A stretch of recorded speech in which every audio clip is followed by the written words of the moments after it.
আজকে কর্তৃপক্ষ থেকে আমাদেরকে পালা হাসর এবং কিয়ামত এমনও দুটি পালা আমাদেরকে বন্টন করে দিয়েছে। যে এই পালা দুইটা পরিবেশন করতে গিয়ে কোনো ফাঁসিকি কথা নাই, কাউকে কেউ কখনো কোনো দোষারোপ করতে পারবে না। সম্পূর্ণ কথাগুলো হবে দলিল ভিত্তিক, হাদিস এবং কুরআন। আমার প্রতিপক্ষ যিনি জনাবা জুলিয়া বেগম, তাকে দিয়েছেন হাসরের ভাগ। আমি অধম মিরাজ দেওয়ান বাবা, বাংলাদেশে সবচাইতে ছোট একজন মানুষ, ছোট একজন শিল্পী, ভালো কোনো মানুষও হতে পারি নাই। আমি অধম মিরাজ দেওয়ানকে দিয়েছেন কিয়ামতের ভাগ। হাসর এবং কিয়ামতের পালার গানে গিয়ে আমরা অনেক কথাই বলে থাকি। যারা কথা বেশি বলে তাদের একটু ভুল হতেই পারে, যদিও মনের অজান্তে বা জানতে ভুল ত্রুটি হয়ে যায়। কারো সন্তান হিসাবে, ছোট ভাই হিসাবে বা বন্ধু বান্ধব হিসাবে ক্ষমা দৃষ্টিতে দেখবেন। আমি পালায় চলে গেলাম, যাওয়ার আগে সবার কাছে দোয়া চাই, দয়া চাই, ক্ষমা চাই। সারাটি রাত্র যেন আমরা অলির শানে, অলির মানে অলিকে মহাব্বত করে রাত্রটি কাটাইতে পারি। কোরআন বলেছেন কুল্লে নাফসে যায়কাতুল মউত, জন্মিলে তার নফসের মৃত্যুর স্বাদ গ্রহণ করতে হবে। সেদিকে লক্ষ্য করে কিয়ামতের ভাগে আমাকে দিয়েছেন। আমি বাস্তবমুখী একটি গান করব, আগে কিয়ামতের আলামতের গান। এই বাস্তবমুখী গানটা গাবো, তারপরে আবার বাবার শানে একটি গান পরিবেশন করব। আমি জুলিয়া বেগমকে বলবো, আমরা কথাটা যত একটু কম বলতে পারি, আজকে দুইটা কথা কম বইলা দুইটা গান যেন আজকে বেশি গাইতে পারি। দেখেন আজকে ডগেই বুঝা যাইতেছে, হেতে আজকে কি যে করব বুঝতেছি না। কারণ ভাবেরই মানুষ, দেখলেই চিনা যায়। ভাব আছে যার গায়ে, দেখলে তারে চিনা যায়। সর্বঙ্গে তার ভাবেরই মোরা। তাহলে একজন ভাবের মানুষ পেয়েছি, আমি হয়তো ভাবুক না প্রেমিক। একটি গান আগে করি, বাস্তবমুখী গান। তারপরে আজকে তাকে দুই একটি কথা জিজ্ঞেস করব। কর্তাপক্ষ থেকে বলেছেন দুটি প্রশ্ন করার জন্য, চেষ্টা করব কথা রাখার জন্য। আমার তোফাজ্জল ভাইকে ধন্যবাদ। আমাদের প্রধান মেহমান, প্রধান আকর্ষণ, প্রধান অতিথি, সবার প্রতি সালাম ভক্তি শ্রদ্ধা রইল। ধন্যবাদ সকলকে।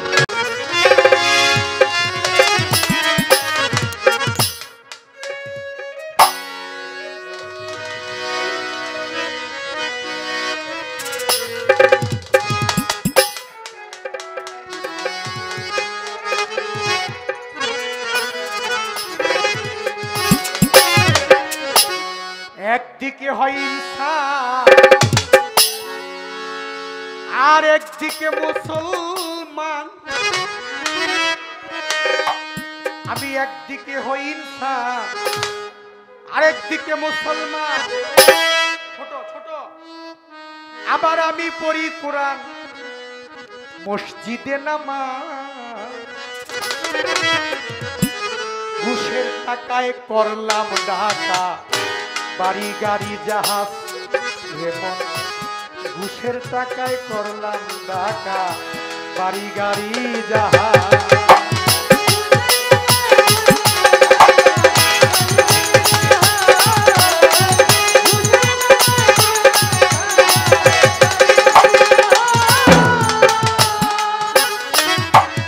যোগ্য ব্যক্তি সালাম পায় না, সালাম পায় ওই ধনী, রাস্তাঘাটে হয় অপমান, সমাজেরও জ্ঞানী। যোগ্য ব্যক্তি সালাম পায় না, সালাম পায় ওই ধনী, রাস্তাঘাটে হয় অপমান, সমাজেরও জ্ঞানী। ওই আবার আদম ব্যবসা করে যারা, চেয়ারম্যানি পাস করে তারা,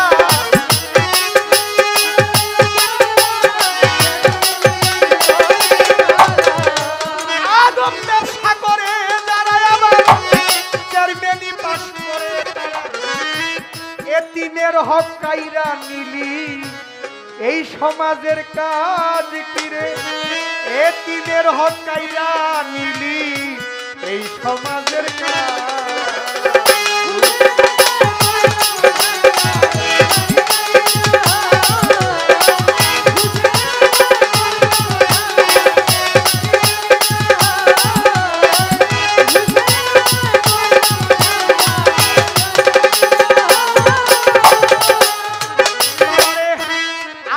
পুলিশ সরকারি লোক, টাকা দেখলে বাইরা যাই লোক, খালি করছে কত মায়ের বুক লোভে পড়িয়া।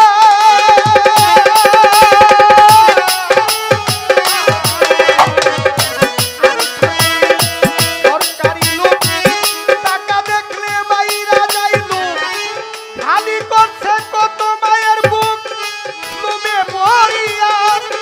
তারা ভালো মানুষ দইরা নিয়া, বড় বড় মামলা দিয়া,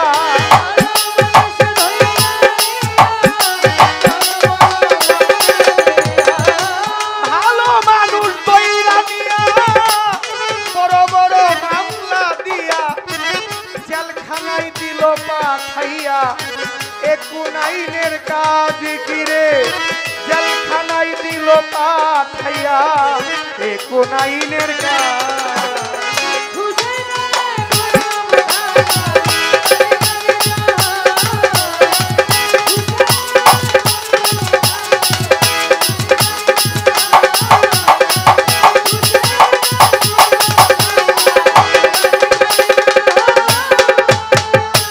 যোগ্য ব্যক্তি সালাম পায় না, সালাম পায় ওই ধনী, রাস্তাঘাটে হয় অপমান, সমাজেরও জ্ঞানী। যোগ্য ব্যক্তি সালাম পায় না, সালাম পায় ওই ধনী, রাস্তাঘাটে হয় অপমান, সমাজেরও জ্ঞানী। ওই আবার সুদের ব্যবসা করে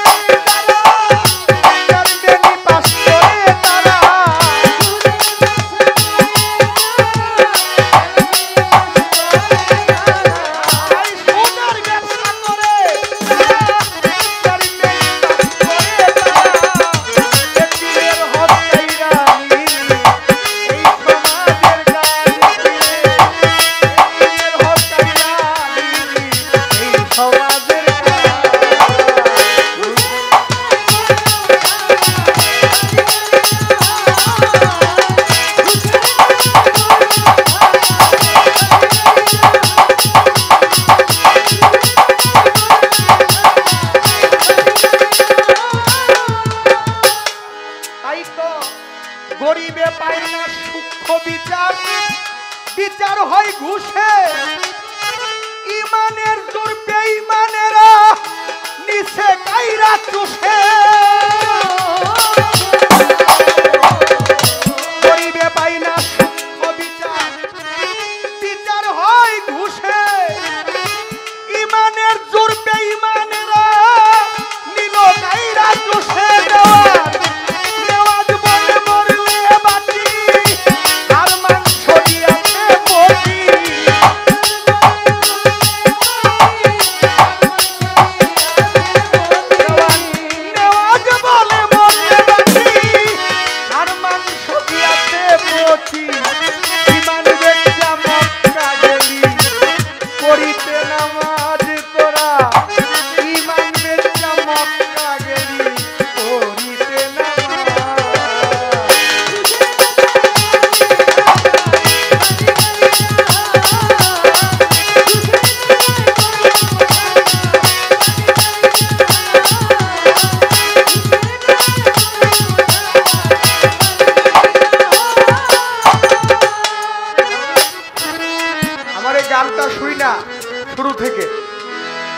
আমার এক মা, মায়ের মতো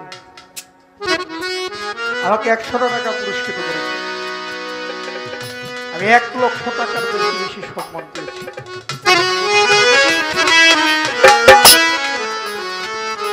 আরেক বাবাজি আমাকে 200 টাকা দিয়েছেন।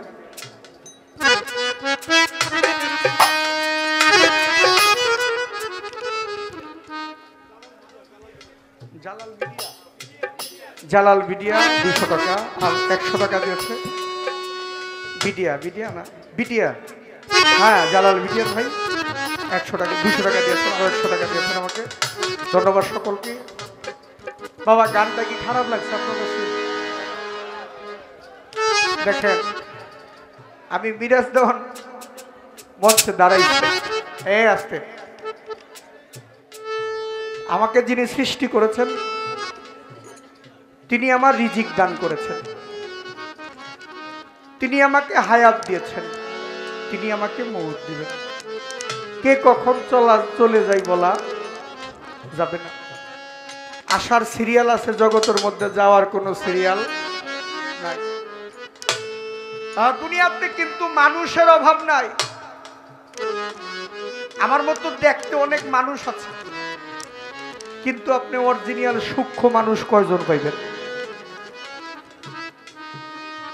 আমার আখিরি নবী হযরত মুহাম্মদ মুজতবা মুহাম্মদ মুস্তাফা সাল্লাল্লাহু আলাইহি সাল্লাম আমার মাওলা আলী আলাইহিস সালামকে বলেছিল, আলী তুমি সব দিকে যাইও, তুমি দক্ষিণ দিকে যাও না। ছোট করে টোকাটা রাখো বাবা, যাতে আমি কাম পর্যন্ত বলছে তুমি দক্ষিণ দিকে যাও না। মাওলা আলী বলছে দক্ষিণ দিকে আগে যাও। কি আছে দক্ষিণ দিকে দেখো? মা বোনেরা, আমার মায়েরা, আমার লক্ষ্মী মায়েরা, মাওলা আলী দক্ষিণ দিকে গেছে, গিয়ে দেখে প্রথম ক্ষেতের মধ্যে বেড়া দিছে, ফসল রক্ষা করার জন্য এই বেড়াই ক্ষেত খাইতেছে। আমার মা লক্ষ্মী কইরা কইতেছে, আমার মায়েরা বোনেরা দয়া করে, যেই ফসল রক্ষা করার জন্য খেতে বেড়া দিছে, বেড়াই ফসল খাইতেছে। আর একটু দূরে গেছে, গিয়ে দেখে আপনারা বরকি পালেন না, এই বরকির বাচ্চা মুখ দিয়ে খাইতেছে, পাছা দিয়েও খাইতেছে। আর একটু দূরে গেছে, গিয়ে দেখে এক প্রকারের পাখি, পাখার মধ্যে কোরআনের হরফ, অথচ মুখ দিয়ে ময়লা খাইতেছে। আর একটু দূরে গেছে, গিয়ে দেখে 2টা কূপের পানি আসা যাওয়া করে, মাঝখানের কূপের উপর দিয়া, মাঝখানের কূপের মধ্যে পানি পড়ে না, মাঝখানের কূপটা একবারেই খালি, অথচ 2 কূপের পানি আসা যাওয়া করে। মাওলা আলী দেখে আমার নবীর কাছে চলে গেছে। আমার কথা কি খারাপ লাগে আপনার কাছে বাবা? আমার দয়াল নবীর কাছে চলে গেছে। নবী গো, আপনি নিষেধ করেছিলেন দক্ষিণ দিকে যেও না আলী, আমি আপনার কথা অমান্য করে দক্ষিণ দিকে গিয়েছি, নবী আমাকে ক্ষমা করবেন। আমার নবী বলে, আলী তুমি দক্ষিণ দিকে কি দেখছো? বলতেছে, নবী প্রথমেই দেখলাম যে ক্ষেতের মধ্যে বেড়া দিছে, বেড়াই ক্ষেত খাইতেছে। আমার নবী বলে, আলী তুমি কি জানো কলির যুগে আমার এক শ্রেণীর উম্মত হবে, গরিব মানুষ যারা, গ্রামের বড় মাতাব্বর থাকবে, ধনী ব্যক্তি থাকবে, তার কাছে নিয়ে টাকা পয়সা জমা রাখবে, বলবে আমি গরিব মানুষ, আমার ঘরে রাখতে পারি না, আপনার কাছে জমা রাখলাম, একত্রিত হইলে আমি টাকাটা দিয়ে আমার ছেলে মেয়েদের ভবিষ্যৎ করে দেবে, আমি ভবিষ্যৎ করে দিব। কিন্তু জানো আলী, যার কাছে টাকাটা জমা রাখছে ওই ব্যক্তিটাই আমানত খেয়ানত করবে, সে খেয়ে ফেলবে। যার জন্য ক্ষেতের মধ্যে বেড়া দিছে, বেড়াই ক্ষেত খাইতেছে। কয় নবী আরেকটু দূরে গেলাম, গিয়ে দেখলাম একটা বকরির বাচ্চা মুখ দিয়েও খায়, পাছা দিয়েও খায়। বলে গ্রামের মধ্যে এক শ্রেণীর মাতাব্বর থাকবে, কিয়ামতের আগে, কিয়ামতের আলামত শুরু। গরিব মানুষ যাবে তার কাছে বিচার চাইতে, জমিদার যাবে তার কাছে বিচার চাইতে, উভয় পক্ষ থেকে টাকা খাবে, কেউ উঠতে 5 টাকা, কেউ উঠতে 10 টাকা। গরিব মানুষ মাতবরের কাছে গেছে যে মাতবর সাহেব, আমার মেয়েটা বড় লোকের ছেলের সাথে প্রেম কইরা বিয়ে করে নাই, ছেলেটা আমার মেয়েটা কলঙ্কিত হয়েছে, ওর একটা বিচার আচার করে দেন আপনি, আমার মেয়েটা যাতে ভালো হয়। মাতবর কইছে 5,000 টাকা লইয়া আমি ছেলের সাথে তোর মায়েরে বিয়ে দিয়ে দেব।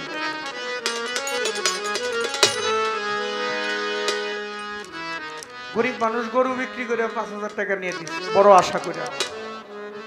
ছেলের বাবায় তো হচ্ছে যে মায়ের বাবায় 5,000 দিচ্ছে, ছেলের বাবায় বড় লোক 12,000 নিয়ে দিয়ে দিচ্ছে। আমার ছেলের সাথে যদি বিয়া না হয়, বিচারের মধ্যে রায় দিবে, জুরিতে যাবে, জুরি থেকে আয়া মাতবর সাহেব বলতেছে, দেখো আমরা যে আজকে তোমাদের উভয় পক্ষে রায় দিব, এটা কি মাইনা নিবা?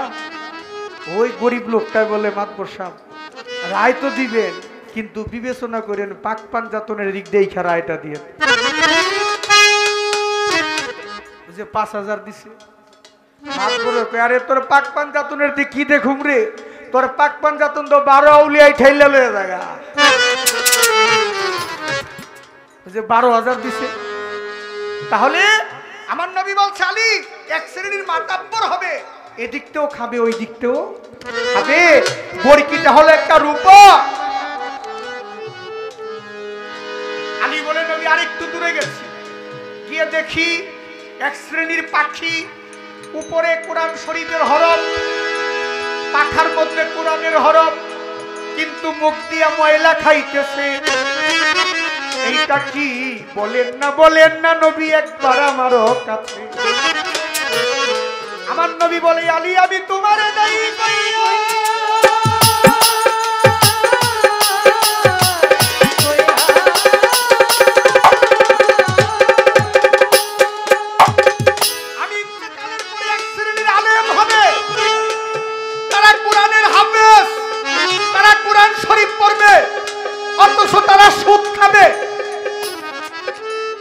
কোরআনের হরফ, কোরআনে হাফেজ, বড় আলেম হইয়া মাওলানা হইয়া যদি কেউ সুদের টাকা খায়, তাহলে সুদের টাকা খাওয়া, ময়লা খাওয়া দলিলে।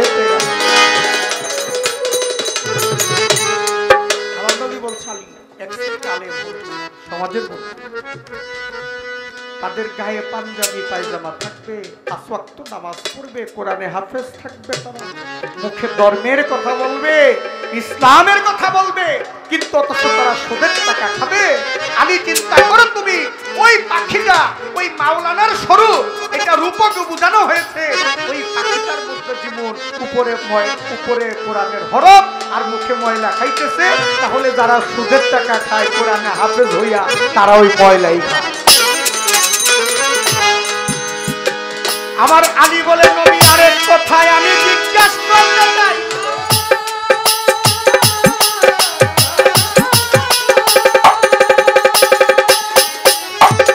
দুইটা কূপের উপর পানি সাজাওয়া করে, মাঝখানের কূপের মধ্যে পানি নাই। আমার নবী বলে, আলী আমি দেই তোমারে কইয়া,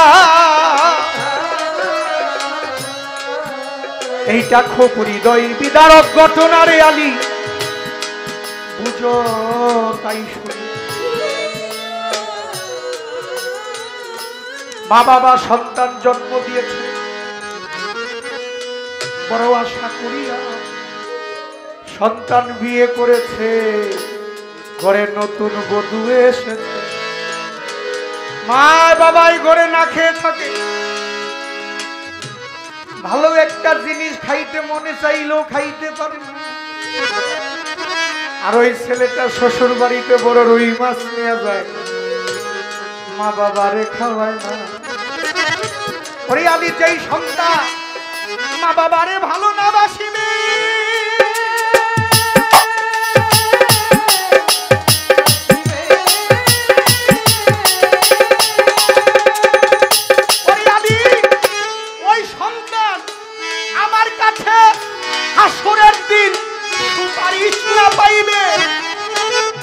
মা বাবাকে যে ভালোবাসবে না, এই তোমারে কইয়া হাসরের দিন আমি সুপারিশ করব না রে আলী, তুমি নেও না রে বুঝিয়া। তাই ওই মাঝখানের কূপটা হইল মা এবং বাবা। কতই আশা করে মা বাবা সন্তান মানুষ করে ভাই, নিজে না খাইয়া তাদের বিরাজরে খাওয়া। মাছের মাথাটা বাবায় না খাইয়া খাওয়াই তো আমারে। আমি আজ সেই বাবাকে ভুলে গেছি, ভুলে গেলাম কেমন করে। যেই মা 10 মাস 10 দিন গর্ভে নিয়েছি, এই ঘরের বাড়া তো চাই নাই, সেই মারে কি করে আমি কেমন করে ভুলে যাই। বাবা ইবাদত বন্দেগী যত করেন, নামাজ রোজা যত করেন, হজ যাকাত যতই কিছু করেন, আপনি আল্লাহর ঘরে যান, আল্লাহর সাথে দেখা করেন, আপনি 5 ওয়াক্ত নামাজ পড়তে পড়তে আপনি কপালে দাগ পড়ে গেছে, আপনি রোজা রাখতে রাখতে আপনি এমন পরিস্থিতি হয়ে গেছে, পৃথিবীর মানুষ দেখলে মনে হয় আপনি পরিপূর্ণ একজন ইবাদতকারী, আপনি একজন ভালো সাধু মানুষ, আপনি একজন ভালো মুসল্লি। কোনোদিন কাজে আসবে না যদি মা বাবা আপনার প্রতি অসন্তুষ্ট থাকে। যদি মা বাবা আপনার প্রতি অসন্তুষ্ট থাকে, আপনার কোনো ইবাদত আল্লাহর দরবারে কবুল হবে না। তাই তো কিয়ামতের আলামত আমাদের বুঝতে হবে ভাই। এবার আমি আমার হাসরের যিনি পালা তার কাছে ছোট্ট করে 2টি প্রশ্ন করে যাই। আপনি বলবেন তো হাসর, এই পৃথিবীর মধ্যে একবার হাসর হয়েছে, হাসর তো হবে, কি হবে না? কিয়ামত হবে। হাদিস প্রমাণ করেছে যেদিন কিয়ামত হবে 40,000 বছর পর্যন্ত থাকবে পৃথিবী পানিময় হইয়া। 40,000 বছর পরে আল্লাহর কুদরতি এক বাতাস আসবে, বাতাস হইতে ঢেউ, ঢেউ হইতে পেনা, ওই পেনা হইতে হবে একটি বালির, এক বালু হইতে হবে 70 বালু, 70 হইতে হবে 70,000, এভাবে হবে একটি বালুর চর, আর ওই চরে গড়বেন আল্লাহ কঠিন হাসর। ওই হাসরের মাঠে যারা অপরাধী তারা বিচার করে শাস্তি পাবে, আর যারা অপরাধ করে নাই মুমিন ব্যক্তি তারা জান্নাতে চলে যাবে। আমার একটু জানার বিষয়, ওই হাসর হওয়ার আগে এই পৃথিবীর মধ্যে একবার হাসরের বিচার হয়েছিল। কোন দিনকার কোন সময় ওই হাসরের বিচারের মধ্যে আল্লাহ কোন জায়গায় বসা ছিল, আল্লাহ দেখতে কেমন ছিল, ওইখানে রসুল দেখতে কেমন ছিল, বিচারটা হয়েছিল কার?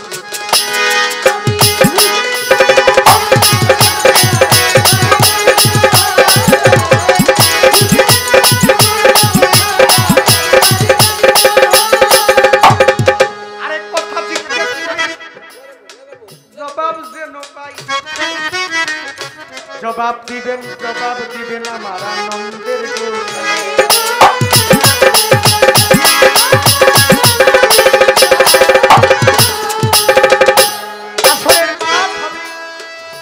সমস্ত মানুষ হাহাকার করবে। আর এমন সময় একজন ব্যক্তি হাসরের মাঠে কোনো দাঁড়ানোর জায়গা পাবে না, চতুর্দিকটা ঘুরবে, কোনো জায়গা পাবে না। সেই ব্যক্তিটাকে আপনি বলে দিবেন মরে, কেন হাসরের মাঠে জায়গা পাবে না দাঁড়াইবার জন্য ওই কাতারের ভিতরে? এই তো 2টি প্রশ্নই আমি করে গেলাম, আমি জবাব যেন পাই আছে। জবাব দিবেন, জবাব দিবেন আমার আনন্দের গোসাই। আরে যেই ভাবেতে পালা দিব আসরের ভিতরে, আমরা চেষ্টা করবো গান করিতে আছি যদি অনুসারে। আমি প্রথম তারে প্রশ্ন করি, জবাব দিবেন সুন্দর করি।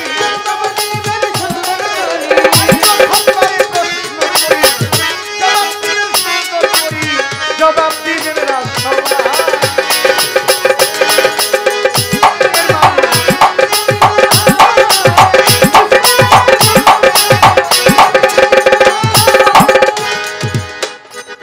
হ্যালো হ্যালো হ্যালো, আরেকটু লাউড করতে হবে।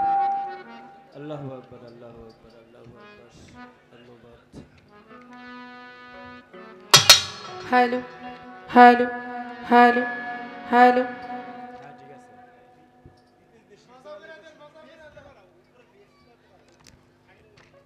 Hello hello hello.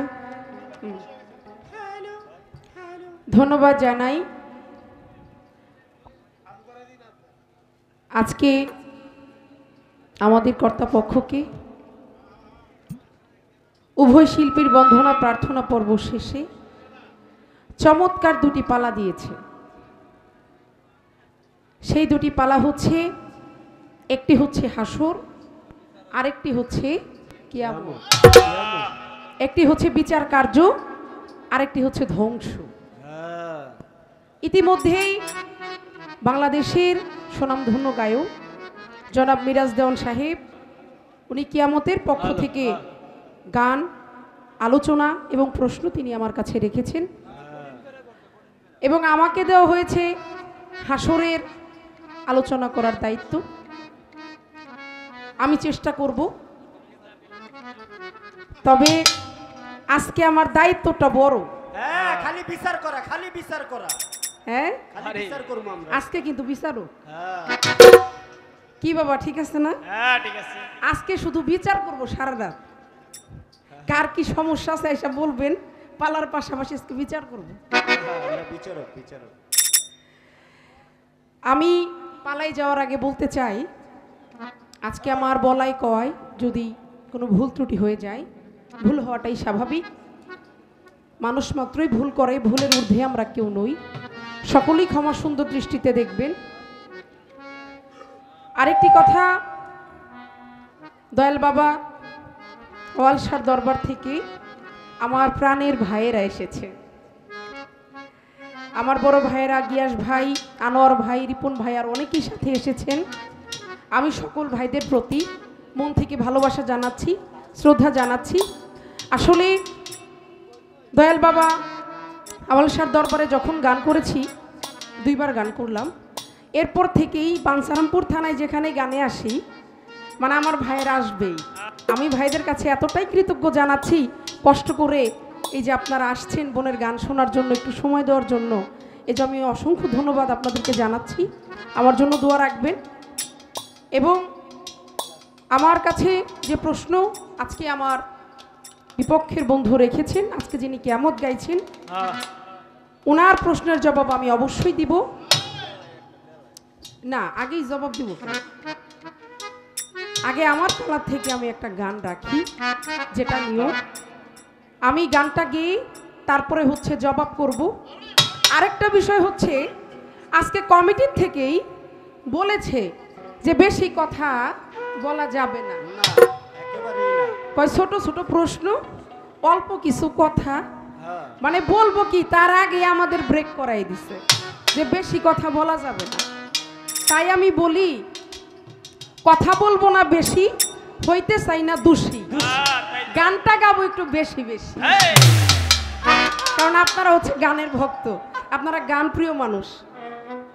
আমি আরেকবার এসেছিলাম বাবার দরবারে, সৌভাগ্য হয়েছিল, তখনও আমি মিরাজ ভাইয়ের সাথেই গান ছিল, তখন আমি বুঝেছি যে আপনার সাথে গানের ভক্ত মানুষ, গান ভালোবাসেন, কথাটা একটু কম শোনেন। তো যতটুকু সম্ভব আমি কথা রেখে তারপরে গানের পরে দয়াল বাবা বোবাসাকে স্মরণ করে আমি গান রাখবো। পর্যায়ক্রমে যখন আমাদের বিচ্ছেদের সময় আসবে, আমরা তখন বিচ্ছেদ গাইব। সে পর্যন্ত সকলেই ধৈর্য সহকারে গান শুনেন, আমাদেরকে এইভাবেই সুযোগ করে দেন। ধন্যবাদ সকলকেই।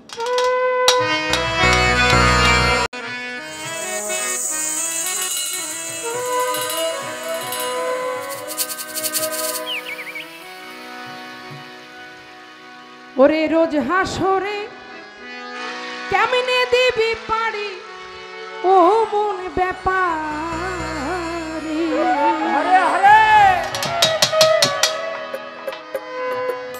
সেই দিন রোজ হাসরে কেমনে দিবি পারি,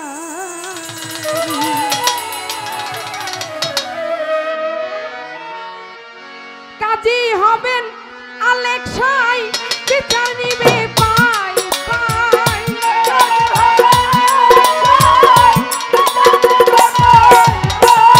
কাজী হবেন আলেক্সাই হিসাব নিবে পাই পাই, আসবে সমন করবে গ্রেফতারি, সেই দিন আসবে সমন করবে গ্রেফতারি ও মন ব্যাপারি, রোজ হাসরে কেমনে দিবি পারি, সেই দিন রোজ হাসরে কেমনে দিবি পারি ও মন ব্যাপারি, রোজ হাসরে কেমনে দিবি পারি, রোজ হাসরে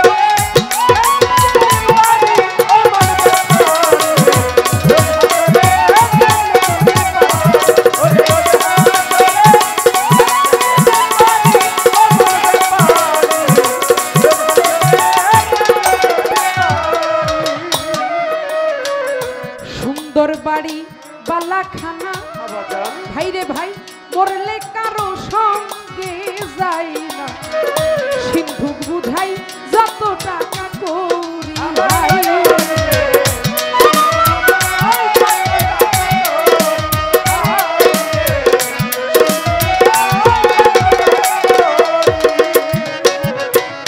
সুন্দর বাড়ি বালাখানা মরলে কারো সঙ্গে যাই না, সিন্ধুক বুঝাই যত টাকা করি ও মন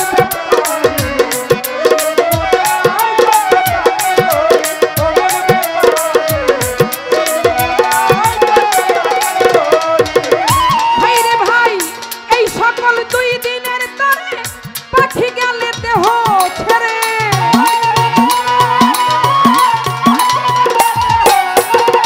এই সকল 2 দিনের তরে পাখি গেলে দেহ ছেড়ে, তার ঘাটাতে করবি গড়া গড়ি সেই দিন, তার ঘাটাতে করবি গড়া গড়ি অমন ব্যাপার, রোজ হাসরে কেমনে দিবি পাই, ওরে রোজ হাসরে কেমনে দিবি পাই অমন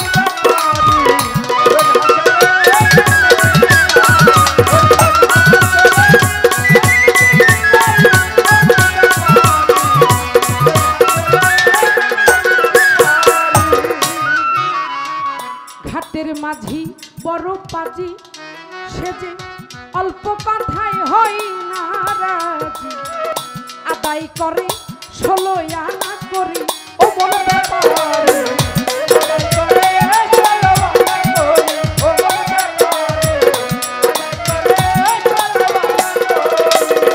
ভাই রে ভাই ঘাটের মাঝি বড় পাজি ওরে সেজে অল্প কথায় হই না রাজি, আদায় করে 16 আনা করি ও মন ব্যাপার,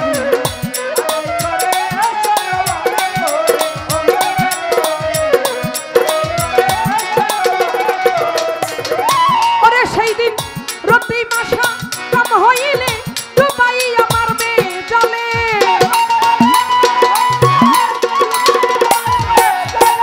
রতি মাসা কম হইলে ডুবাই আমার মেয়ে জলে, হাতে পায়ে লাগাইয়া বেড়ি সেই দিন, হাতে পায়ে লাগাইয়া বেড়ি ও মন ব্যাপার, রোজ হাসরে কেমনে দিবি পাই, ওরে রোজ হাসরে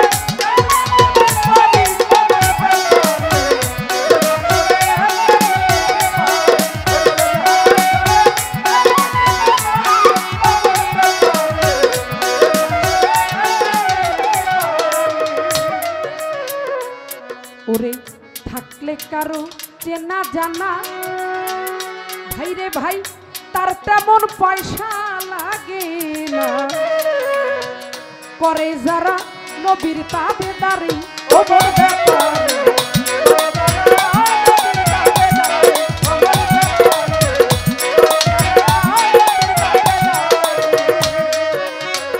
থাকলে কিছু চেনা জানা তার তেমন পয়সা লাগে না, করে যারা নবীর তাবেদারি ও মন ব্যাপার,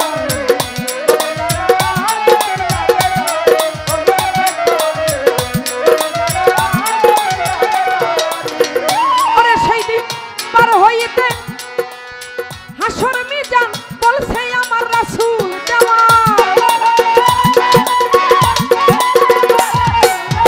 পার হইতে হাসর মিজান বলছে আমার রাসূল দেওয়া, রাসূল হবে ওই নায়ের কান্দারি সেই দিন, রাসূল হবে ওই নায়ের কান্দারি ও মন ব্যাপার, রোজ হাসরে কেমনে দিবি পাহাড়, রোজ হাসরে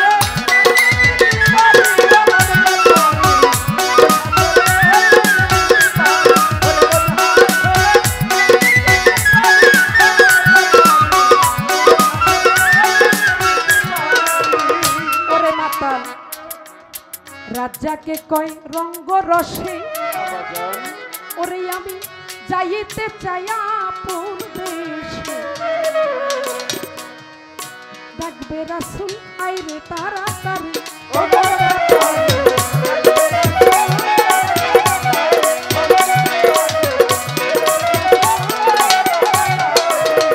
ওরে রাজাকে কয় রঙ্গ রসে আমি যাইতে চাইয়া আপন দেশে থাকবে রাসূল আইরে তাড়াতাড়ি ও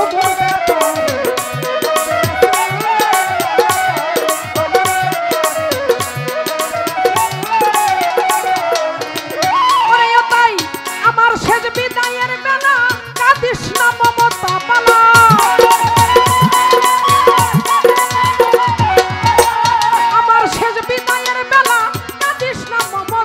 পালা শেষ করিলাম রঙ্গিলা চাকরি আমার শেষ করিলাম রঙ্গিলা চাকরি অমন ব্যাপার হাসরে কেমনে দিবি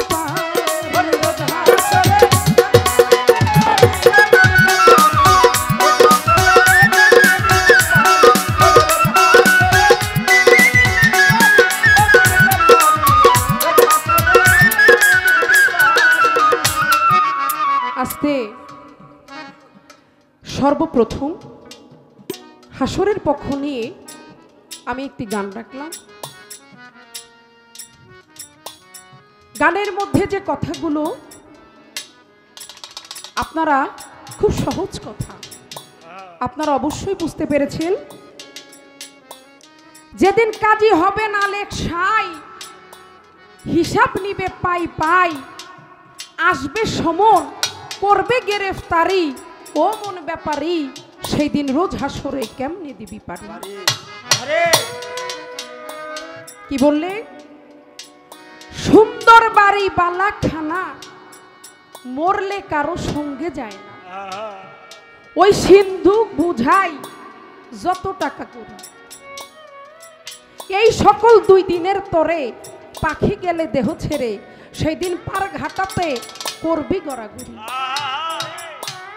বাবারে সুন্দর বাড়ি গাড়ি টাকা পয়সা স্বর্ণ গহনা আপনি যাহা কিছুই বলেন এই যে এত কষ্ট করে এত বিল্ডিং করতেছেন 5 তলা বানাচ্ছেন ওই যে প্রাডো গাড়ি কিনছেন কোটি কোটি টাকা ধন সম্পদ করছেন আপনি যখন মরে যাবেন এই কোনো কিছু আপনার সাথে যাবে না সাথে যাবে কি শুধু সেই কাফনের কাপড়টুকু সেই কাপড়টুকু ব্যতীত সেদিন আপনার সাথে কোনো কিছুই যাবে না তাই কিসের এত বাহাদুরি কিসের এত অহংকার কিসের এত ভূমিকা কিসের এত হিংসা কিসের এত নিন্দা কেন রে ভাই আসছি পৃথিবীতে খালি হাতেই যেভাবে আসছি আমার মাওলায় ঠিক সেইভাবে সেই রূপের ন্যায় আবার তার কাছে তিনি আমাদেরকে ফিরাই নেবেন যেখানকার মানুষ যেখান থেকে এসেছি সেখানেই চলে যেতে হবে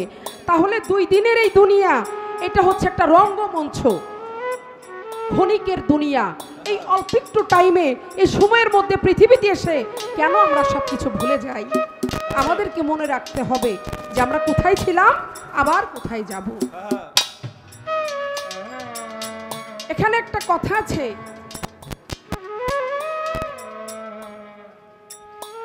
থাকলে কারো চেনা জানা তার তেমন পয়সা লাগে না করে যারা নবীর তাবেদারি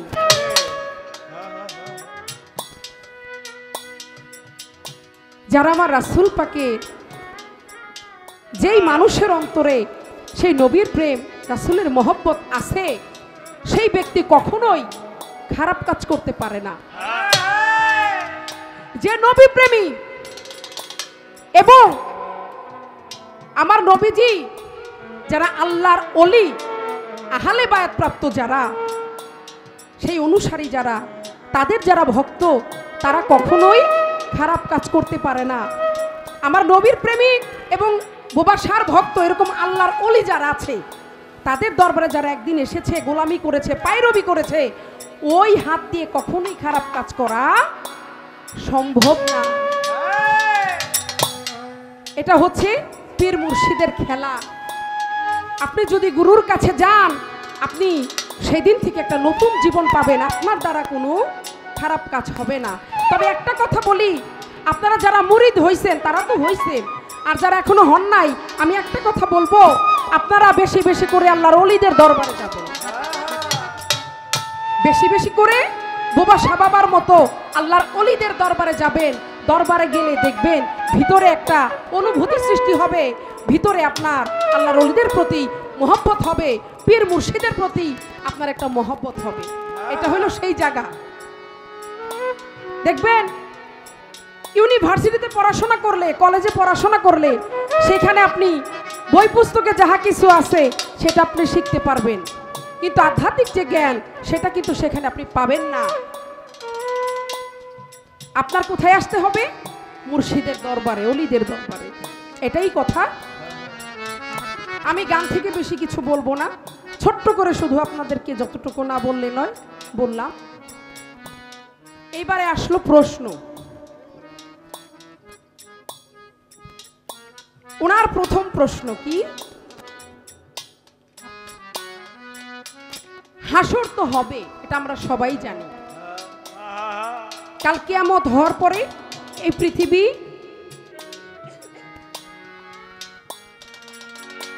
ধ্বংস হওয়ার পরে হাসরের মাঠ উঠবে, মাঠ সাজাবে আল্লাহ পাক। সেখানে আমার আল্লাহ পাক বিচার করবেন।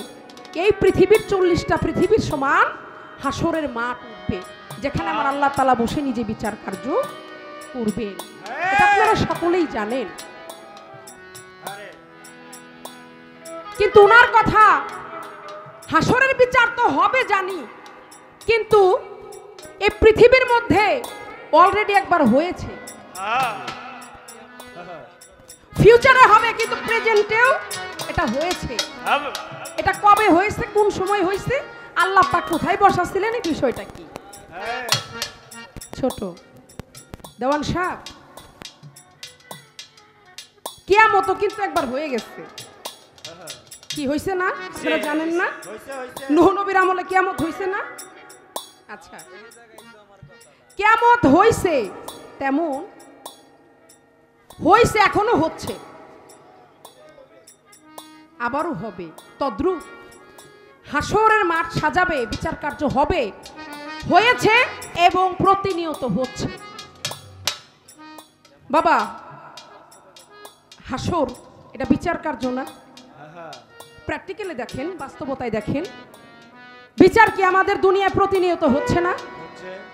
হ্যাঁ, আমরা কি অন্যায় করলে বিচার করি না? সেই আদালতে, কোর্টে ম্যাজিস্ট্রেট বসে বিচার করে না?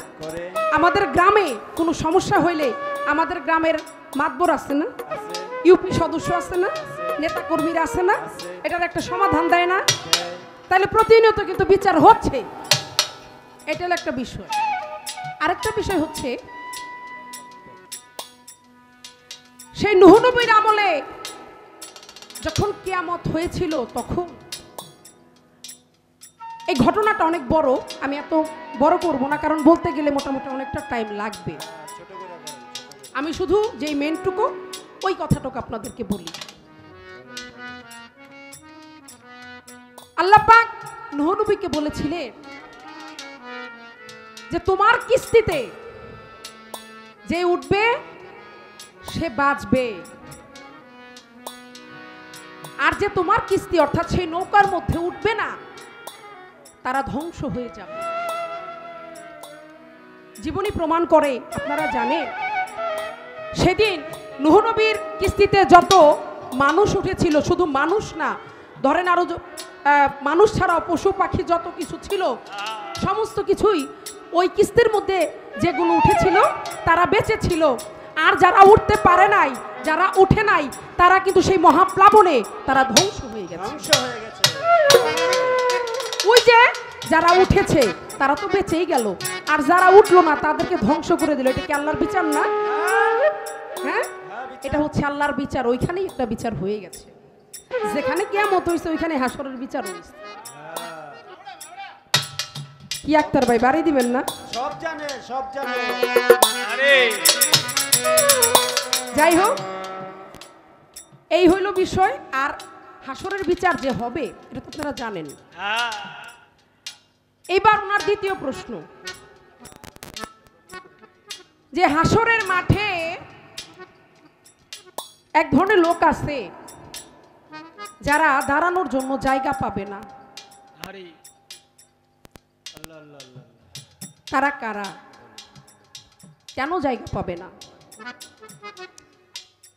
হাদিস শরীফ প্রমাণ করে যারা সুদ খায়, ঘুষ খায়, এই শ্রেণীর লোক যারা, যে ব্যক্তি কারো হক নষ্ট করে, জুলুম করে, সুদ খায়, ঘুষ খায়, ওই শ্রেণীর লোক দাঁড়ানোর জন্য সেদিন জায়গা পাবে না।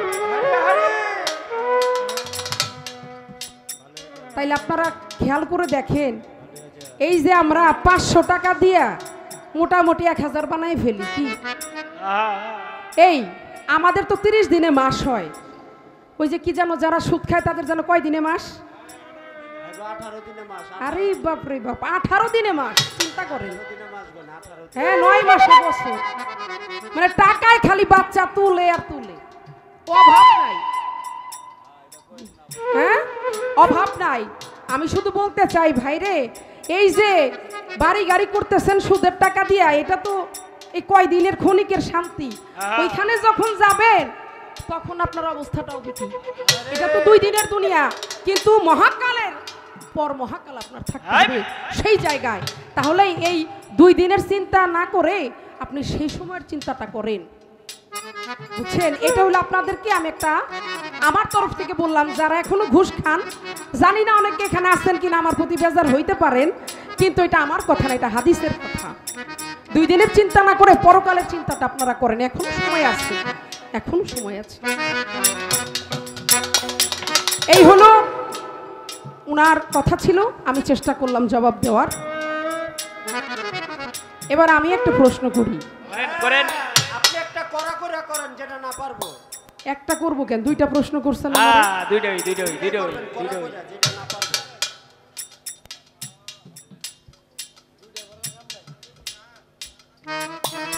আপনার কাছে আমার প্রথম প্রশ্ন, আপনি বলবেন, এই যে আমরা বিসমিল্লাহ পাঠ করি না, বিসমিল্লাহ, এই বিসমিল্লাহর কিন্তু বরকত, রহমত আপনারা কিন্তু জানেন। আমরা খাইতে গেলে বিসমিল্লাহ বলি, কোনো কাজ করতে গেলে বিসমিল্লাহ বলি, কোনো কিছু করতে গেলে আমরা বিসমিল্লাহ বলে আরম্ভ করি, শুরু করি মালিকের নামে। কিন্তু আমার জানার বিষয়, এই বিসমিল্লাহ এমন একটা জায়গা আছে পৃথিবীর মধ্যে যেখানে এই বিসমিল্লাহ পৌঁছাইতে পারে নাই। বাবারে বাবা, কথাই তো শুনি না। কি বাবা? পৃথিবীর মধ্যে এমন একটা জায়গা আছে যেখানে এই বিসমিল্লাহ এখনো পর্যন্ত পৌঁছায় নাই। আমি জানতে চাই, এই বিসমিল্লাহ কিয়ামতের, কাল কিয়ামত যখন হবে, সেই কিয়ামতের হওয়ার কিছু পূর্বে এই বিসমিল্লাহ পৌঁছাবে সেই জায়গাটার মধ্যে, এবং এই বিসমিল্লাহ পৌঁছানোর পরে কাল কিয়ামত হবে। যতক্ষণ পর্যন্ত ওই জায়গার মধ্যে বিসমিল্লাহ না পৌঁছাবে, ততক্ষণ পর্যন্ত এই পৃথিবী আমার আল্লাহ তাআলা কিয়ামত করবেন না। আমি জানতে চাই সেই জায়গাটা কোথায়। এই হলো একটা কথা। আরেকটা কথা জানতে চাই, এই পৃথিবীর কোন জায়গা হতে এই কিয়ামতটা শুরু হবে, আরম্ভ হবে, সেই জায়গাটার নিশানাটা কি? আপনি একটু বলবেন যে এই জায়গা থেকে কাল কিয়ামত আরম্ভ হবে বা শুরু হবে। এই 2টা কথাই রইল। আশা করি যে সব চমৎকার ভাবে আমাকে বুঝাবেন। ধন্যবাদ।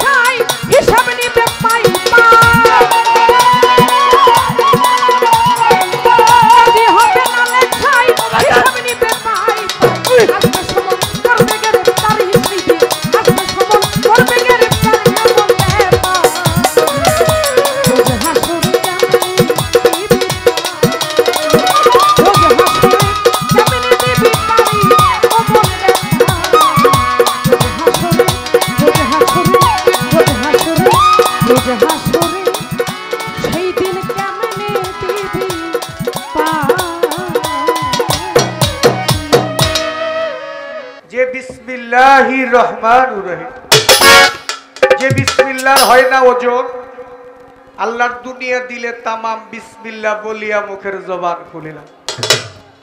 আমরা ঘর থেকে বাহির হই বিসমিল্লাহ বললা, বিসমিল্লাহির রহমানির রহিম কইয়া। আমরা খাবার খাইতে বসি বিসমিল্লাহির রহমানির রহিম বলি। আমরা জমিতে ফসল রোপণ করি বিসমিল্লাহির রহমানির রহিম বলি। সর্ব কাজে বিসমিল্লাহ বলতে হয়।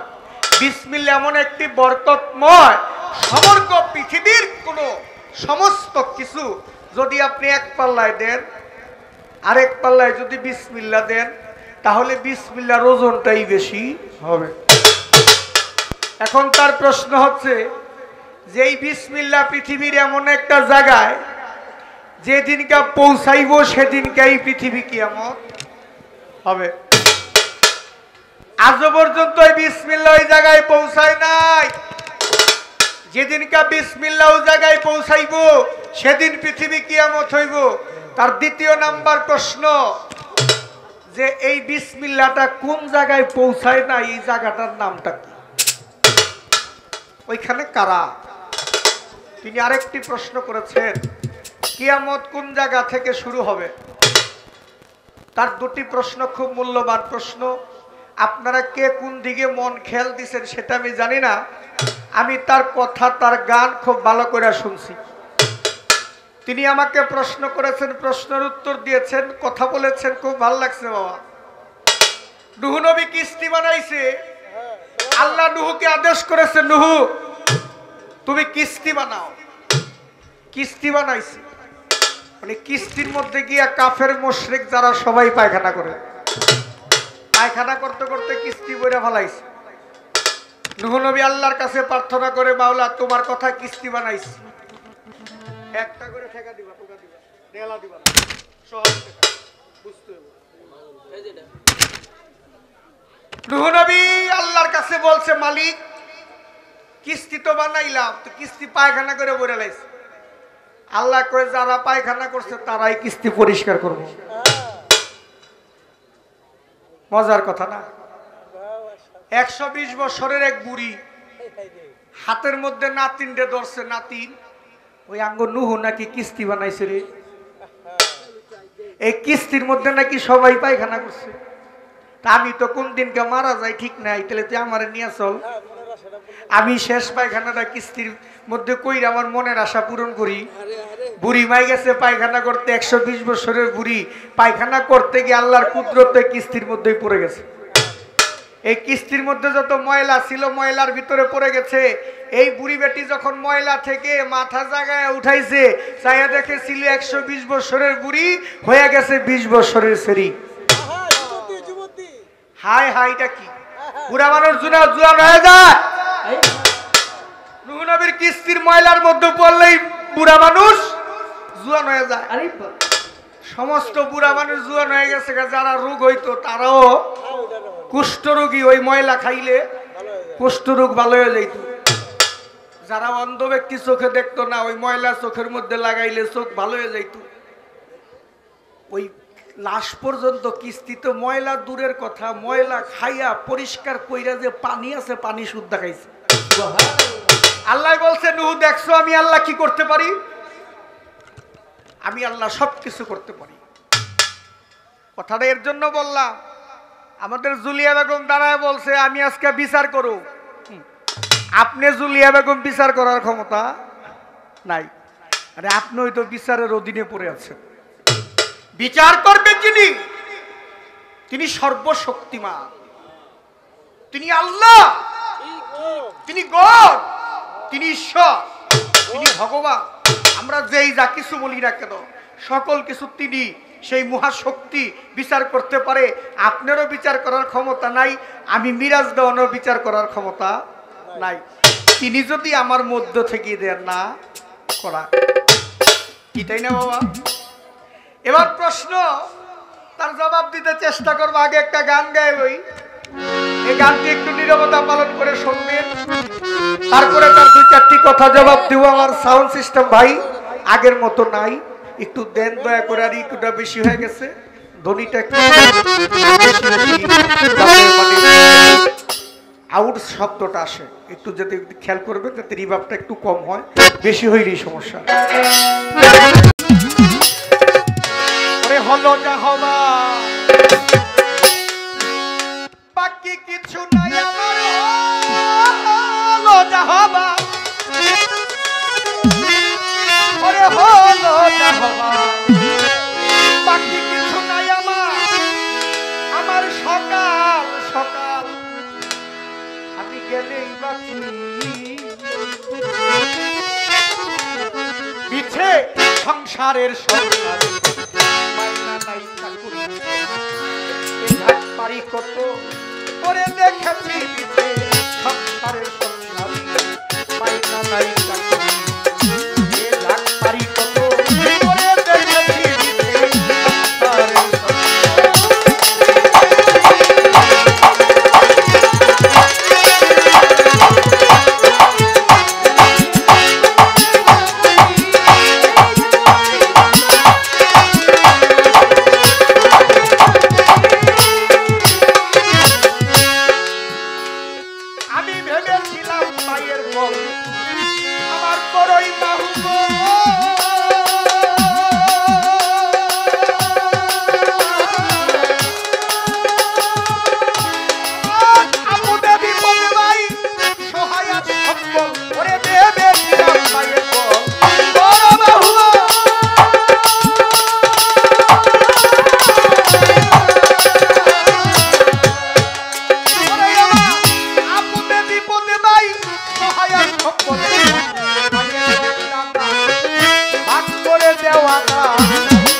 কাটা হইয়া কাটা ছেড়ে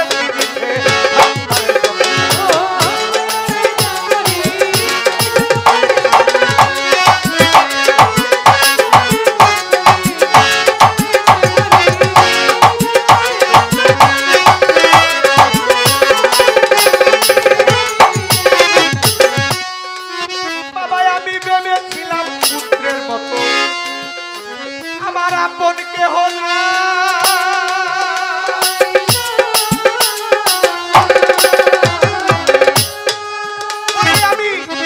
যতন করে যারে খাওয়াই আর পড়াই আমি ভেবেছিলাম পুত্রের মতো আপন কেহ না,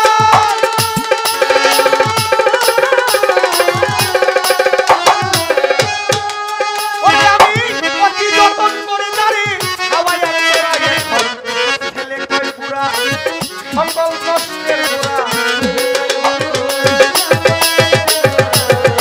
ছেলে কই পুরা সকল কষ্টের পুরা আমি যে কপাল পোড়া কপাল খাইয়াছি বিছে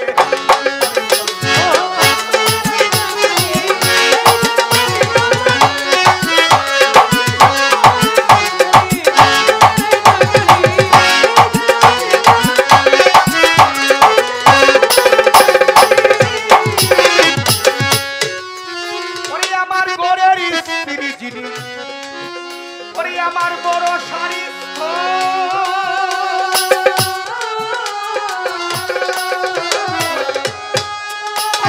আমি যারে ভেবেছিলাম আমার শেষ সম্পদ গোরের স্ত্রী যিনি বড় শাড়ি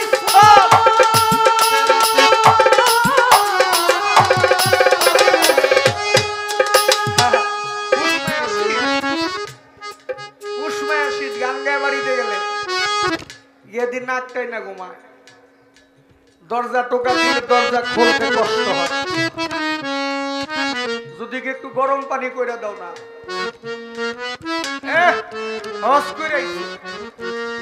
এটারে গরম পানি করে দিতে।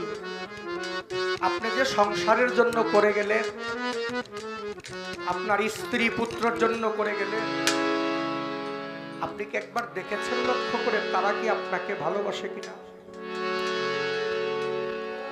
আপনি যাদের জন্য করলেন, স্ত্রীর জন্য করলেন, পুত্রের জন্য করলেন, মেয়ের জন্য করলেন, আপনি নিদানকালে করে দেখবেন আপনার জন্য তারা আপন না। ঘরের মধ্যে পড়ে থাকলে, বৃদ্ধ বাবা মা থাকলে আপনার জন্য কান্না করবেন, এই তো কেউ কান্না করার না। তাই গানের মধ্যে বলেছে সাধক আরে ঘরের স্ত্রী যিনি বড় সারিস্মা,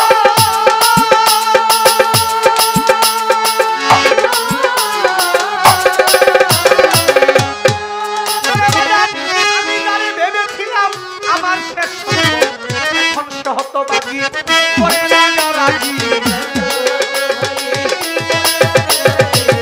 এখন সে হতবাগী করে রাগারাগি, বুকে ধরা রুচি আমি এদের দিয়ে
মাইনা নাই করি যাক পারি কত করে দেখছি গো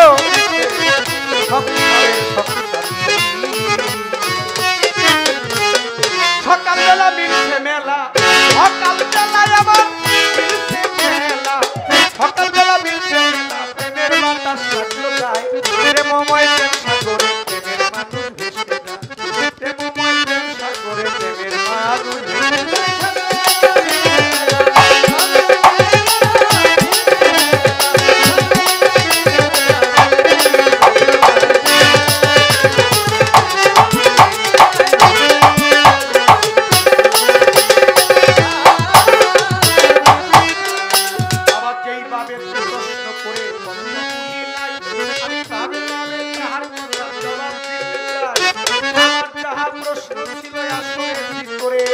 সুন্দর করে প্রশ্ন উত্তর দিল তাই আসলে আর ওই প্রশ্নেরই উত্তর দিয়া প্রশ্ন করে বুঝি বুঝি ভাবে বুঝি বুঝি বুঝি ভাবে বুঝি এমন করে ওই জাগেছি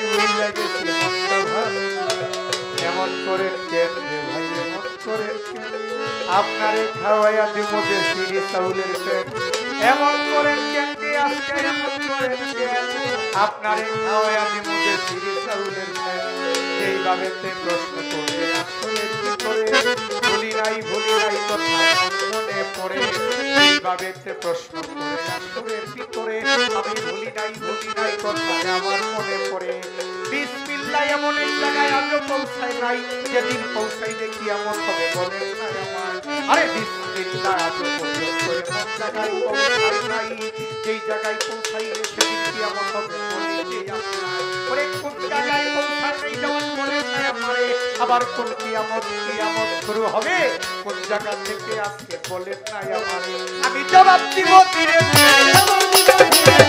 দাঁড়াইয়া রান্নার করে জবাব দিব ধীরে দাঁড়াইয়া রান্নার করে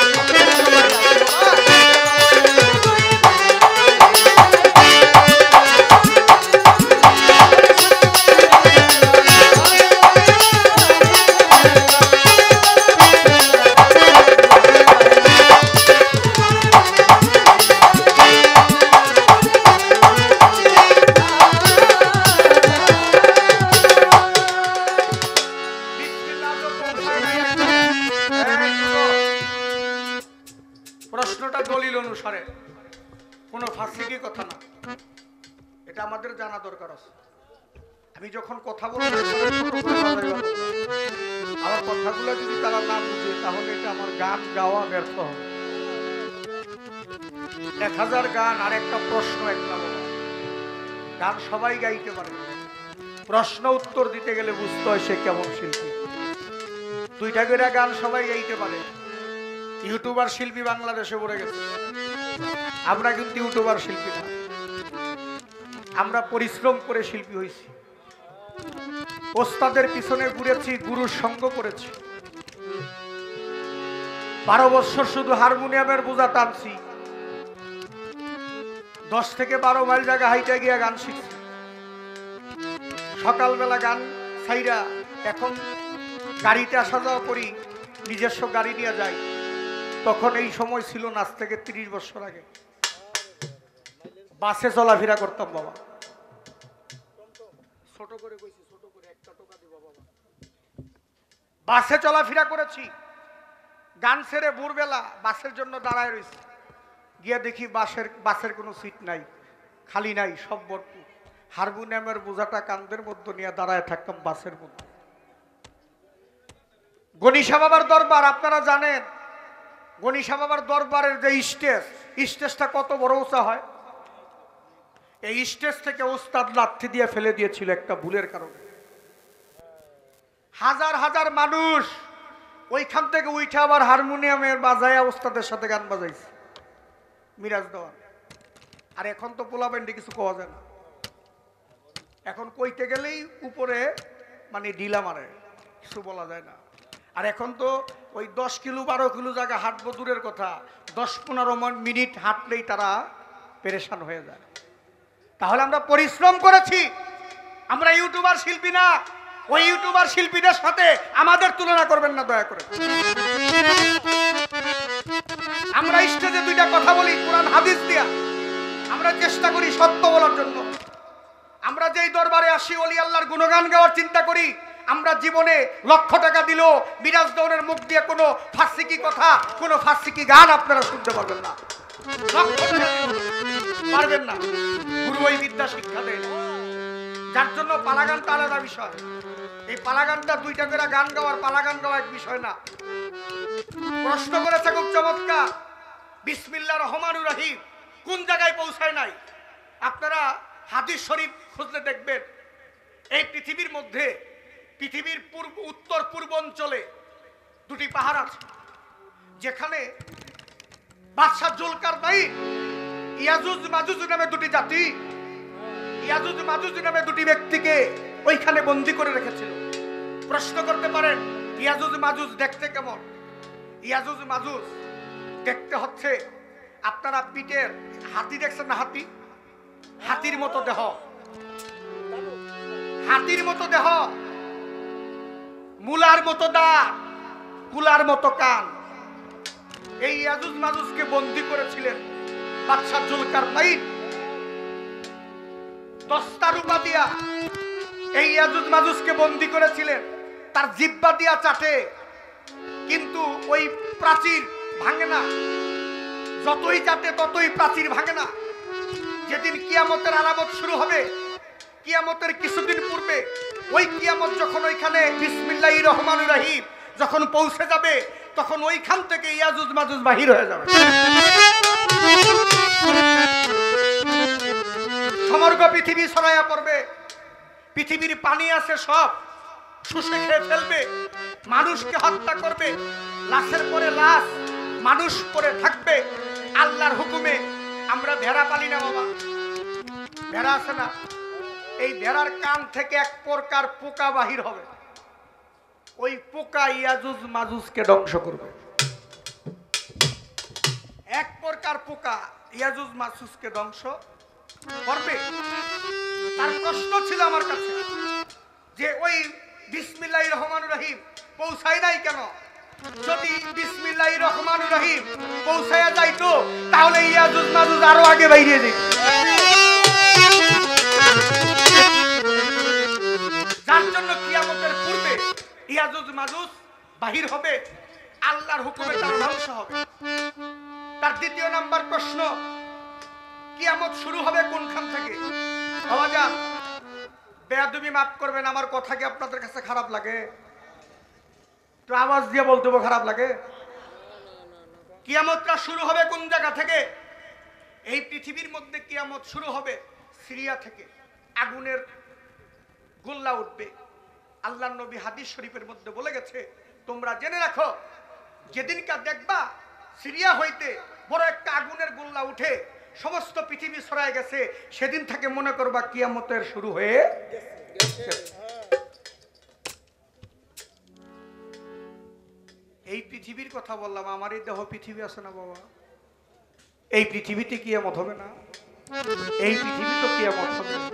এই পৃথিবীতে মানুষ নামক যে পৃথিবী, এই দেহ পৃথিবীতে কিয়ামত শুরু হয় আপনার পায়ের বৃদ্ধাঙ্গুলি।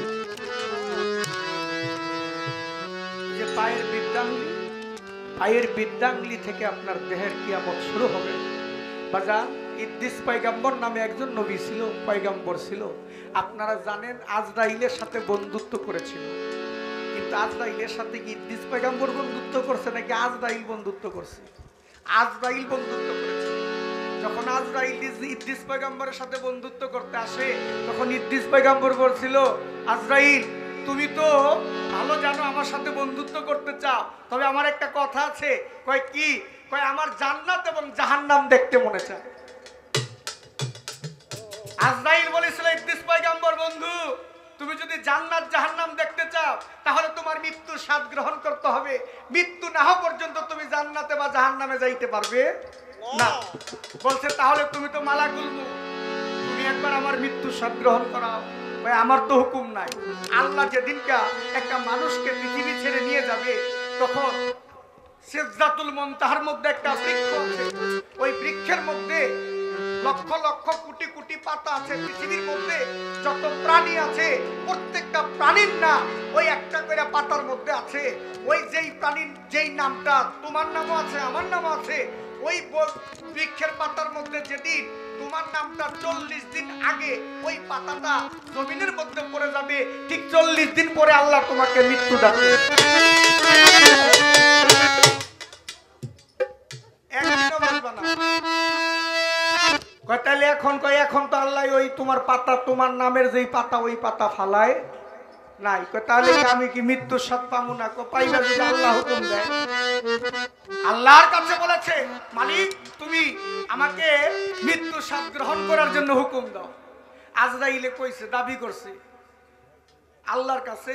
ইদ্রিস পয়গম্বরও দাবি করছে আল্লাহর কাছে। আল্লাহ কইছে যাও, তোমার মৃত্যু হওয়ার পরে আবার যখন তুমি জীবিত হইবা, জীবিত হওয়ার পরে তুমি জান্নাতে গিয়া জান্নাত এবং জাহান্নাম দেখতে পারবে। আমি আল্লাহ তোমাকে হুকুম করলাম। আল্লাহর হুকুমে আজরাইলে ইদ্রিস পয়গম্বরের জান কবজ করেছে। কবজ করার পরে আবার তাকে জীবিত করেছে। জীবিত করার পরে জিজ্ঞেস করেছিল আজরাইল, ইদ্রিস পয়গম্বর আপনি কি বলতে পারেন মানুষের মৃত্যুটা কেমন? ইদ্রিস পয়গম্বর চোখের পানি ছেড়ে বলেছিল, আজরাইল মানুষের মৃত্যু যে এত কষ্ট আমি কখনো জানতাম না। আজরাইল রে ভাই, তুমি কি জানো, তুমি যখন আমাকে মৃত্যুর স্বাদ ঘটিয়েছো আমি দেখেছি, আমি অনুভব করেছি, আমার বৃদ্ধা আঙ্গুলি হইতে এই চামড়াটা উল্টা দিকে উঠাইয়া নিতে যেই পরিশ্রমটা, যে তার চাইতে লক্ষ লক্ষ কোটি কোটি গুণে আমি কষ্ট পেয়েছি আমার জানটা কবজ করতে। তাহলে মানুষের দেহ থেকে জান কবজ হয়, এই বৃদ্ধা আঙ্গুলি হইতে কিয়ামত শুরু হয়। এই বৃদ্ধা আঙ্গুলি হইতে কিয়ামত শুরু হইতে হইতে হইতে আপনার সমস্ত শরীর দিয়ে মস্তিষ্ক পর্যন্ত আপনার যেদিন পরিপূর্ণ হয়ে যাবে, সেদিন আপনার প্রাণ পাখি বাহির হয়ে যাবে। এই তো তাহার প্রশ্ন। দুইটা প্রশ্ন ছিল, আমি গেলাম জবাব দিয়া। আমারও দমনে চাই একটা প্রশ্ন করি আরো আসরে দাঁড়াইয়া। ভাবের শিল্পী পাইছি আজকে সারা সার, আশা করি জবাব দিবে আনন্দের বসাই। ভাবের শিল্পী পাইছি আজকে সারা সারি নাই, আশা করি জবাব দিবে আনন্দের বসাই। হাসরের মাঠ হবে, এই দুনিয়া ছেড়ে সমস্ত কিছু কিছুই থাকবে না। হাসরের মাঠে আল্লাহ নিজে সমস্ত মানুষের বিচার করবে, আল্লাহ সমস্ত মানুষের বিচার করবে, এটা দলিলে যায় কইয়া। আর এমন সময় হাসরের মাঠে সমস্ত মানুষ দাঁড়াইয়া থাকবে, ইয়া নফসি করবে। 7টা কবর হাসরের চতুর্দিকে দৌড়াইতে থাকবে। শোনেন হাসরের মাঠে মানুষ দাঁড়ায় থাকবে। হঠাৎ করে জিবরাইল ফেরেশতা চেয়ে দেখবে 7টা কবর। কয়টা? 7টা। 7টা কবর চতুর্দিকটা ঘুরতে থাকবে। এই 7টা কবর থেকে 7 জন ব্যক্তি বাহির হবে। আল্লাহ বলবে, আর কোনো কিছু করার নাই, তোমরাই 7 জন ব্যক্তিকে বিচারের মাঠে রাখো না, তোমরা জান্নাতেও নিও না, তাদেরকে জাহান্নামেও দিও। আমার একটু জানার বিষয়, এই 7টা কবর থেকে হাসরের মাঠে 7 জন ব্যক্তি বাহির হবে। এই 7 জন ব্যক্তিকে আল্লাহ হাসরের মাঠেও রাখবে না, জান্নাতেও দিবে না, জাহান্নামেও দিবে না। ওই 7 জন ব্যক্তিকে কোথায় রাখবে? 7 জন ব্যক্তি কারা? আরেকটা প্রশ্ন করি, আসরে দাঁড়াইয়া একটা কুকুরের পেট হইতে, 7টা কুকুরের পেট হইতে একজন ব্যক্তি বাহির হবে। দিবে না মাই কইয়া? কয়টা? 7টা কুকুর। হাসরের মাঠে 7টা কুকুরের পেট হইতে একজন ব্যক্তি বাহির হবে। আমার একটু জানার বিষয়, এই 7টা কুকুরের পেট হইতে একজন ব্যক্তি বাহির হবে, সেই ব্যক্তিটার নাম কি? একজন ব্যক্তি 7টা কুকুরের পেটের ভিতরে কিভাবে গেল?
বন্ধুরে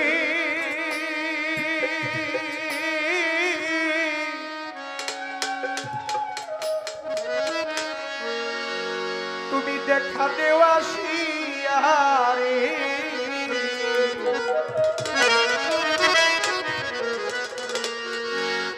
কোন দিন হবে তোর সাথে মিলনে বাসা, কোন দিন হবে তোর সাথে মিল,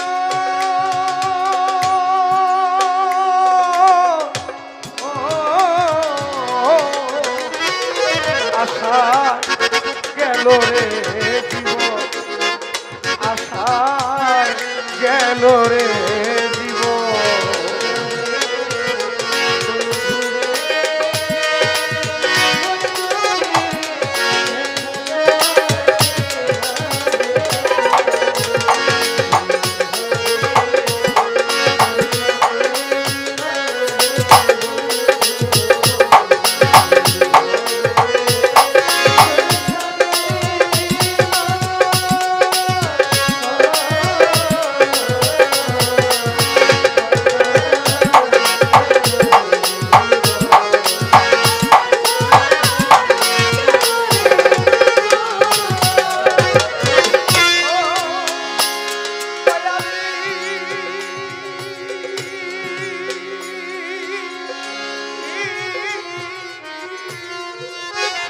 বাসারি আমি রাস্তাঘাটে খুঁজি তরি বান্ধবী জিজ্ঞেস করি যারে তারে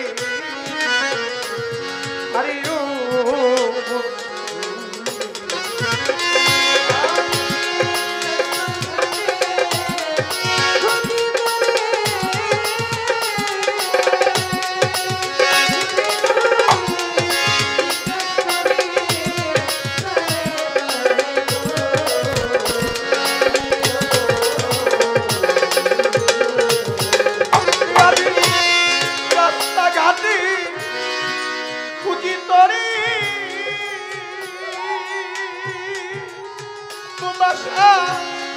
জিজ্ঞেস করি জানি তারি হারি ওরে আমি শহরে বন্দরে ওই আমি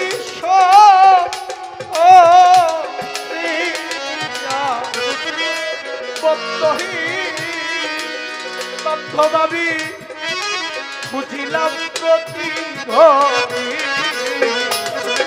কোথাও না পাই তোমার দররে বন্ধু আমি কোথায় না পাই তোমার দরস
হইয়াছে গৃহে থাকা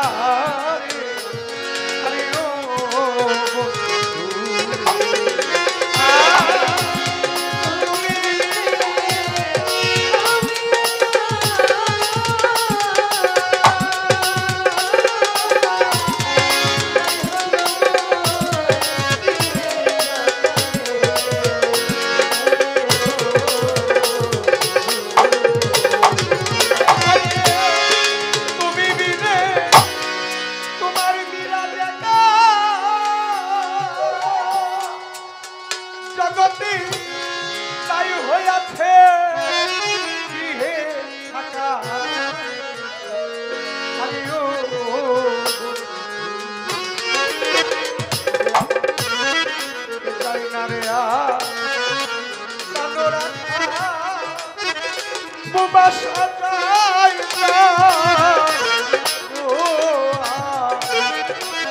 পরাণ রাখা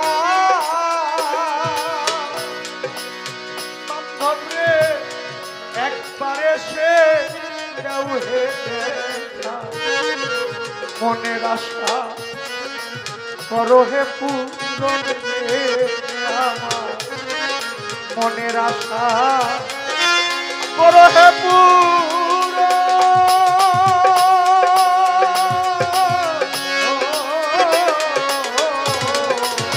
আশা গেল রে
যে মানুষটা জানে তার কত কষ্ট হয় জগতে।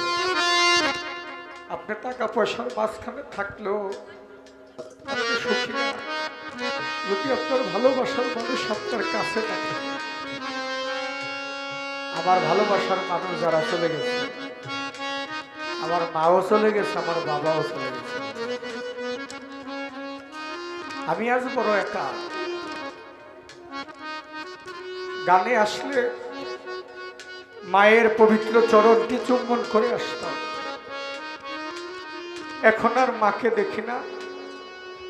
গান ছেড়ে গেলেও মা রাস্তায় দাঁড়িয়ে থাকতো, আমার বিরাজের গাড়িটা কখন আসবে পথের মধ্যে দাঁড়িয়ে থাকতো। বাড়িতে গেলেই গান ছেড়ে গেলেই শুনতাম দারোয়ান বলতো, দেওয়ান আপনার মা কত কষ্ট করে ভোরবেলা এসে দাঁড়ায় থাকে আপনার জন্য। যেদিন থেকে মা ছেড়ে চলে গেছে সেদিন আর আমার জন্য কেউ রাস্তায় দাঁড়ায় থাকে না। বাবা ধন্য তো সে যার ঘরে একটা মা আছে, সুখী তো সে যার ঘরে একটা বাবা আছে। যদি বাবাও পাগলও থাকে না তারপরও বাবা বলে রাখতে পারে, মা যদি পাগলও থাকে না তারপরও সারাদিন পরে ঘরের মধ্যে গিয়ে মা বলে রাখতে পারে। যার মা নাই, যার বাবা নাই, কারে গেলে ওই যে একটা গান আছে না, মায়ের মতো আপন কেহ গো, মায়ের মতো আপন কেহ নাই, মা জননী নাই যাহা ত্রিভুবনে তাহার কেহ নাই, মায়ের মতো আপন কেহ, মায়ের মতো আপন কেহ। এই দুনিয়ায় নয়ন মেলে মাগো তোমায় দেখেছি, তোমার বুকে হেসে খেলে তোমার ভাষাই শিখেছি। এই দুনিয়ায় নয়ন মেলে মাগো তোমায় দেখেছি, তোমার কোলে হেসে খেলে তোমার ভাষাই শিখেছি। তাই তো বলি মায়ের মতো দরদি কেউ নাই মাগো।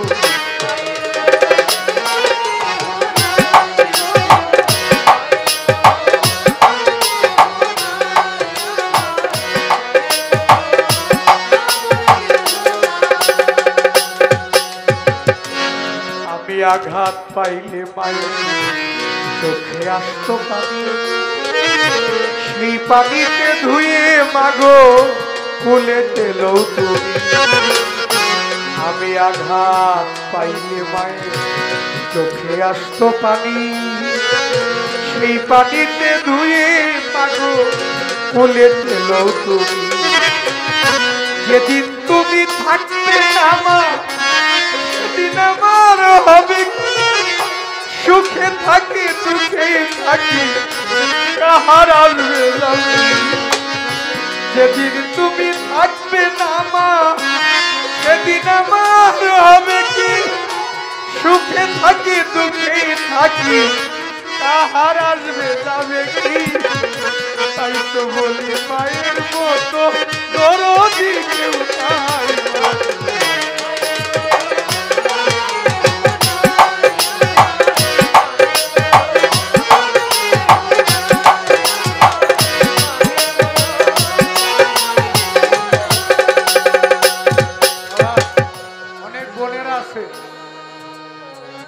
মা বাবা মরার পরে বাপের বাড়ি যাওয়াই ভুলে গেছে, আসে না অনেকে। কারণ ভাই বউরা দেখতে পারে না, ভাইয়েরাও দেখতে পারে না, পাষাণের মতো হৃদয়ের মধ্যেই কাঁদে, কিন্তু বাড়িতে যায় না, মনে কষ্ট তাদের। জগতের মধ্যে বোনেরা ভাইদেরকে অনেক ভালোবাসে, ভাইরা কিন্তু তেমন করে বোনদেরকে ভালোবাসে না। ঠিক তেমন করে মা বাবা সন্তানদেরকে অনেক ভালোবাসে, সন্তানরা ঠিক তেমন করে মা বাবার মতো ভালোবাসে না। আপনি দেখেন গা, মা বাবা ছোটবেলায় আপনাকে প্রস্রাব পায়খানা করে দিছেন, ওই দিকে লক্ষ্য করে নাই। ভিজা জায়গায় মাই শুইছে, শুকনা জায়গার মধ্যে আপনি রেশ হয়েছে। আর এখন মায় যখন বয়স হয়ে গেছে, মায় যদি প্রস্রাব পায়খানা করে না, তাদেরকে বৃদ্ধাশ্রমে পাঠায় দেয় না, বৃদ্ধাশ্রমে পাঠায়। আরে ভাই, কি করবেন আপনার টাকা পয়সা দিয়ে? আপনি কোথায় জান্নাতের আশা করবেন? একবার চিন্তা করেন তো, আপনি জান্নাতটা কোথায় গিয়ে খুঁজবেন? যাদের উসিলায় পৃথিবীর মধ্যে আসলেন, যাদের জন্য পৃথিবীর আলো বাতাস দেখলেন, আজকে তাদেরকে আপনি বৃদ্ধাশ্রমে পাঠিয়ে দেন। ওরে ভাই, আপনি কি চিন্তা করেন না আপনার জন্য একটি বৃদ্ধাশ্রম রেডি হয়ে আছে?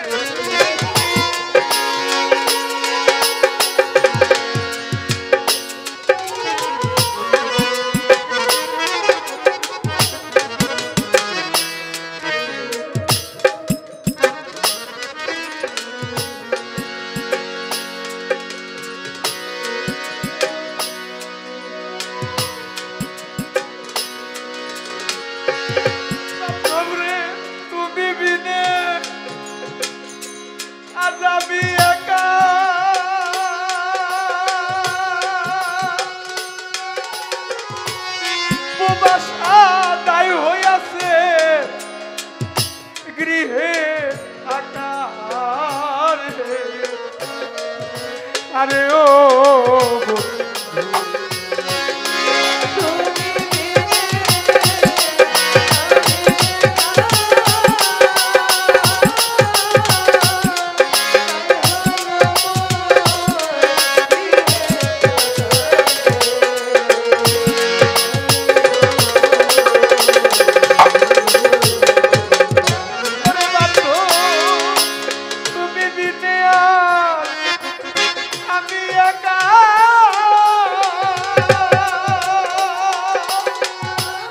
জগতে তাই হইয়াছে গৃহে থাকা। আরে ও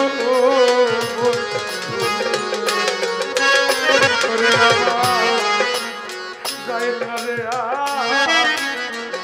প্রাণ রাখা বাসা যায় না, প্রাণ রাখা একবারে সে দেউলে দেখা মনের আশা বড় হে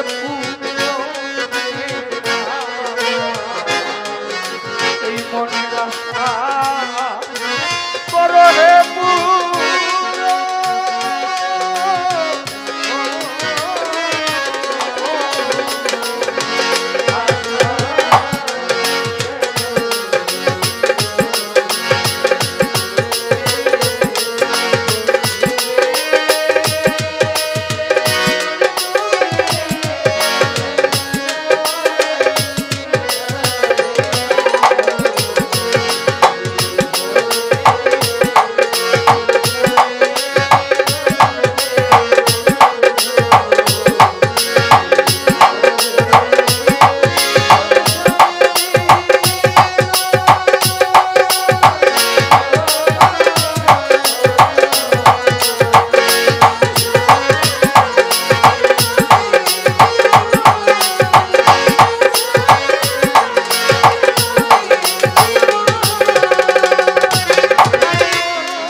বান্ধব রে কি আছে এই ভববালা তুমি বিনে কে বুঝিবে রে আমার তুমি বিনে কে বুঝিবে রে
যাইয়া মানুষ যাইবা যাইয়া